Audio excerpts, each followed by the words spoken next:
పరాయి పెత్తనం వద్దని మనం పోరాడి తెలంగాణను సాధించుకున్నామో. ఎందుకంటే స్వాతంత్ర్యం అంటే కేవలం ఒక స్వతంత్రంగా అడ్మినిస్టర్ చేసుకునే అధికారమే కాదు, ఆత్మగౌరవంతో బతికే ఒక పరిస్థితి, ఆర్థిక స్వావలంబనతో బతికే ఒక పరిస్థితి.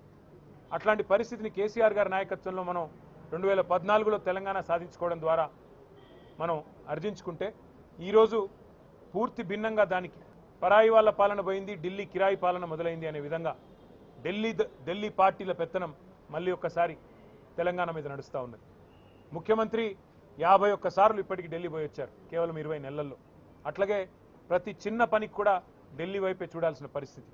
మళ్ళొక్కసారి ఢిల్లీ చేతుల్లో జుట్టు చిక్కిన తర్వాత తెలంగాణ తిరిగి ఒక్కసారి పరాయి వారి బానిసత్వంలోకి పోయి మళ్ళీ తిరిగి తన స్వాతంత్రాన్ని తన స్వేచ్ఛను కోల్పోతున్న పరిస్థితి ఇవాళ కనబడతా ఉంది.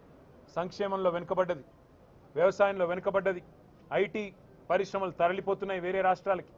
దానికి 2 ఢిల్లీ పార్టీలు కూడా కారణం. ఒక కాంగ్రెసే కాదు, ఖచ్చితంగా బీజేపీ కూడా దానికి కారణం అని చెప్పక తప్పదు. అందుకే నేను తెలంగాణ ప్రజలకు చేసే విజ్ఞప్తి ఒకటే. పెద్దలు జయశంకర్ గారు ఒకసారి కాదు కొన్ని వేల సార్లు చెప్పారు, స్వీయ రాజకీయ అస్తిత్వమే తెలంగాణకు ఏనాటికైనా శ్రీరామ రక్ష. సాధించుకున్న స్వాతంత్రాన్ని కాపాడుకోవాలి, ఆ స్వతంత్రంగా బతికే తెలంగాణలో ఆత్మగౌరవంతో బతకాలి. ఆత్మగౌరవంతోనే కాదు పేదలు ఆర్థిక స్వావలంబన సాధించాలి అంటే ఖచ్చితంగా స్వీయ రాజకీయ అస్తిత్వ శక్తి అయిన బీఆర్ఎస్, దాని నాయకుడు కేసీఆర్ గారి నాయకత్వమే మన రాష్ట్రానికి శ్రీరామ రక్ష అనే మాటను మీ అందరికీ కూడా గుర్తు చేస్తూ